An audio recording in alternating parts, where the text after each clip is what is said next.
अस्सलाम वालेकुम, सत श्री अकाल। मैं हरमीत सिंह हूँ और आप देख रहे हैं सच डिजिटल। आप सबका बहुत शुक्रिया जिस तरीके से आप सच के साथ जुड़े हैं। हक और सच पर मबनी खबरें सिर्फ और सिर्फ आप देखेंगे हमारे जरिए, वो भी सच डिजिटल पर। सबसे पहले बात करते हैं अल-क़स्साम ब्रिगेड के ऑपरेशन टैंक व बिल्डोजर तबाह। कई इसराइली फौजियों की हलाकत के हवाले से खबरें आ रही हैं। इसके साथ साथ ईरानी सुप्रीम लीडर ने बहुत बड़ा बयान दिया है, उस बयान के तनाजुर में भी आपसे बात करेंगे। साथ साथ बरतानिया और दीगर में इंसानी हकूक़ की तंजीमें दोबारा एक्टिव हो चुकी हैं। सबसे पहले बात करेंगे गजा की सूरत हाल की। बात करें तो प्रेस टीवी के मुताबिक मकबूजा मगरबी किनारे के शहर तुबास में निखला चौराहे और अल-सुगरा स्ट्रीट के करीब इसराइली अफवाज के साथ अल-क़स्साम ब्रिगेड ने मशीन गनों के जरिए शदीद झड़पें की। शुमाली गजा की पट्टी के इलाके हैत लाबिया में इसराइली फौजी गाड़ियों के काफिले को अल यासीन 105 गोलों से निशाना बनाया गया। बैत लाबिया के इलाके में इसराइली फौजी ड्रोन एयो मैक्स कब्जे में लिया गया।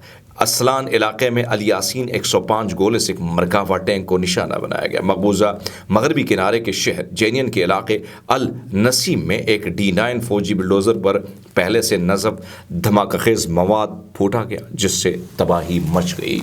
दूसरी तरफ आपको बताते चले कि इसराइली फ़ौज ने दावा किया कि उनकी फ़ौज ने 3000 हिजबुल्लाह के जंगजुओं को शहीद किया है। हिजबुल्लाह का मानना है कि 14 माह की लड़ाई के दौरान उसके शहीद होने वालों की यानी जंगजुओं की चंद हज़ार तक है तादाद, जिसमें अक्सरियत इसराइल की जानब से सितंबर में शुरू होने वाली जारियाना कार्रवाई के बाद शहीद हुए।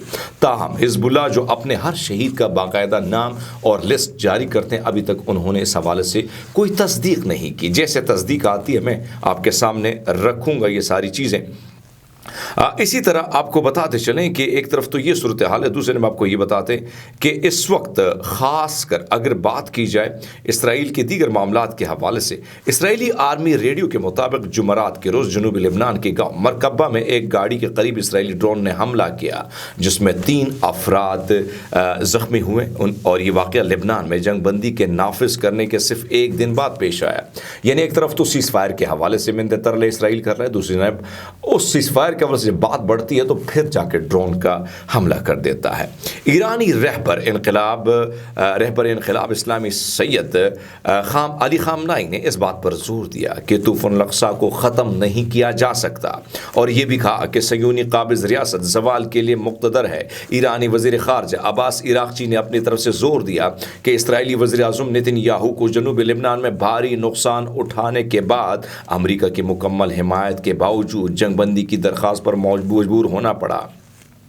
इराक़ची ने निशानदही की कि हिजबुल्लाह ने एक बार फिर इसराइल की नाकाबिल शिकस्त होने के अफसाने को तोड़ दिया और इस बात पर जोर दिया कि काबिज़ रियासत को गज़ा में भी शिकस्त कबूल करनी पड़ेगी। अब देखना यह है कि एक तरफ तो लेबनान की तरले मिनते, दूसरे फिर इसराइल का हमला।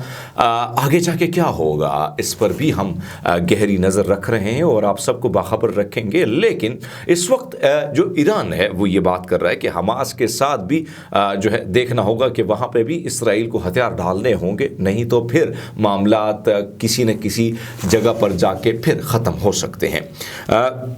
इस वक्त आपको बताते चलें कि एंथोलॉजी एजेंसी के मुताबिक जर्मनी ने इस साल इसराइल को $139 मिलियन मालियत के फ़ौजी इमदाद की मंजूरी दी है। हालांकि गज़ा में फ़लस्तीनियों के ख़िलाफ़ नस्ल कुशी के हवाले से बैनुल-अक़वामी ख़दशात बढ़ रही हैं। आदाद शुमार में ज़ाहिर हो रहा है कि इस वक्त जो सिचुएशन है यानी बरामदात में नुमाया इजाफा हुआ है। सिर्फ 18 अक्टूबर से 19 नवंबर के दरमियान 23.6 मिलियन यूरो मालियत का सामान फराम करने की इजाज़त दी गई। इनमें दीगर फ़ौजी साजो सामान के ज़ुमरे में आने वाली मुख्तलिफ फ़ौजी सप्लाईज शामिल थीं। रॉयटर के मुताबिक अमरीकी अहदेदार ने कहा कि बाइडन इंतज़ामिया इसराइल के लिए $680 मिलियन के असले की फ़रोख्त के पैकेज को आगे बढ़ा रहा है। हालांकि लेबनान में इसराइल और हिजबुल्लाह के दरमियान अमरीकी सालसी में जंग बंदी नाफिज हो चुकी है। यह खबर इस जंग बंदी मुआहदे के नाफिज होने की एक दिन बाद सामने आई, जिसने इसराइल और हिजबुल्लाह ग्रुप के दरमियान सालों के साथ मुअल्लक तसादुम का खात्मा किया। लेकिन इसराइल अब गजा की पट्टी में अपने दीगर फ़लस्तीनी ग्रुप हमास के साथ जंग लड़ रहा है। चूँकि एक बहाना उनको चाहिए होता और बहाना उन्होंने ये बनाया। लेकिन बरतानिया में क्या हुआ है, ज़रा आपके सामने वो भी रख लेते हैं। एक तरफ तो बरतानवी वज़ीर-ए-आज़म केयर स्टार्मर ने इसराइल को असले की फ़रोख्त मुअत्तल करने की कानून साजी की दरख्वास्त मुस्तरद कर दी है। स्कॉटिश नेशनल पार्टी के रुकन पार्लिमान ब्रेंड ओहारा ने इसराइली हुकूमत यानी गज़ा में मज़ीद इमदाद की इजाज़त ना देने की स्टार्मर के मुतालबे को दोहराया। ओहारा ने वज़ीर-ए-आज़म से पूछा कि क्या अब वक्त आ गया है कि वो इसराइली हुकूमत को फ़ोन करें और उन्हें ये बताएं कि वो बहुत गुस्से में हैं और कुछ करें। SNP के रुकन पार्लियामेंट ने यह भी सवाल किया कि ये वक्त नहीं है कि आप इसराइल को तमाम असले की बरामदात को रोकें, पाबंदियाँ आयद करें, तमाम गैर कानूनी बस्तियों और तिजारत को रोकें और फ़लस्तीन को तस्लीम करें। कानून साज के जवाब में वज़ीर-ए-आज़म स्टार्मर ने कहा कि मैं इसराइल को ऐसी सलाहियतों के फ़रोख्त के बारे में अपना मौक़िफ़ बहुत वाज़ेह कर दिया है जो ईरान के हमलों के ख़िलाफ़ अपना दिफा कर सकती हैं, और मैं ये वाज़ेह करता हूँ कि हम ऐसा करना जारी रखेंगे। असले की फ़रोख्त के 350 इजाज़तनामों में सिर्फ 30 को मुअत्तल कर दिया गया है। अब आते हैं इस वक्त सीज़ फायर के हवाले से, चूँकि मैंने कहा था मैं आपसे डिटेल में बात करूँगा। सीज़ फायर के हवाले से जिस तरीके से लेबनान के डिप्टी जो स्पीकर हैं उसने जिस तरीके से इस पर साइन किए हैं, अब बहुत से लोग सवाल उठा रहे हैं कि क्या किस किस्म का ये मुआहदा है, क्या होगा इसमें।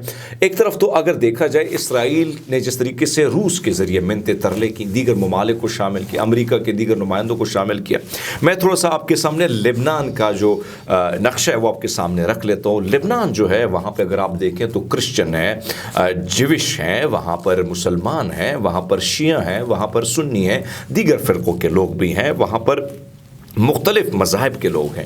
और फिर अगर आप देखें तो वहाँ अगर प्रेसिडेंट क्रिश्चियन होगा तो वज़ीर-ए-आज़म जो है वो मुसलमान होगा। इस सारी सूरत हाल में काबीना है, काबीना के फ़ैसले होते हैं। हिज़्बुल्लाह के यानी उनके भी पार्लियामेंटेरियन मौजूद हैं, इसमें कोई शक नहीं कि हिज़्बुल्लाह का शुमाल में या जनूब में बहुत तगड़ा उनको जो है हिमायत आवाम की हासिल है।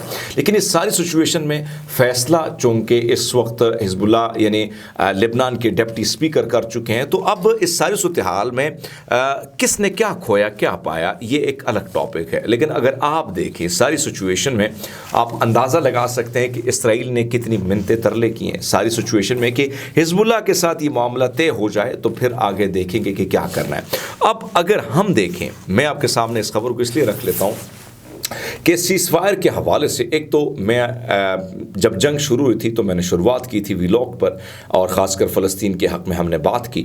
उस वक्त जब 7 अक्टूबर को हमास ने हमला किया तो हिज़्बुल्लाह अचानक, क्योंकि हमास ने उनको दावत इस जंग में नहीं दी थी, लेकिन उसके बावजूद हमने देखा कि हिज़्बुल्लाह जो है उस जंग में 8 अक्टूबर को कूद पड़ा और उसने कहा कि अब हम भी इसमें हिस्सा लेंगे, हमने फ़लस्तीनी भाइयों की मदद के लिए कूद पड़े हैं। इस सारी सिचुएशन में हमास अपनी लड़ाई खुद भी लड़ रहा था, लेकिन हिज़्बुल्लाह के साथ थपकी आने के बाद यकीनन जंग मज़ीद जो है वो आगे की तरफ गई और फिर इसराइल के अंदर किसी ने सोचा नहीं था कि ये जंग इसराइल के अंदर मुख्तलिफ शहरों में जाएगी। अब इस सारी सिचुएशन में लास्ट कई दफ़ा उन्होंने सोचा कि हम ज़मीनी जंग करना चाहते हैं, लेकिन इसी ज़मीनी जंग के बिना पर कई इसराइली अफसरान ने इस्तीफ़े दे दी और कईयों को फारिग किया गया। और उसके बाद जब आपने देखा कि जानी सबसे ज़्यादा धचका उनको कहाँ पे लगा, वहाँ पर लगा ज़्यादातर इस वक्त लेबनान में। हिज़्बुल्लाह की जो पॉलिसी थी वो कामयाब हुई, इसराइल यहाँ पे भी हार गया जिस तरह 2000 में और 2006 में। अब आने वाले दिनों में क्या होने वाला है ये थोड़ा सा पैराग्राफ था मैंने कहा शामिल करूँ, मज़ीद चीज़ों पे बात करूँगा। आपने कहीं नहीं जाना, इंशाल्लाह एक नई व्लॉग में। अपना ख्याल रखिएगा, बहुत शुक्रिया।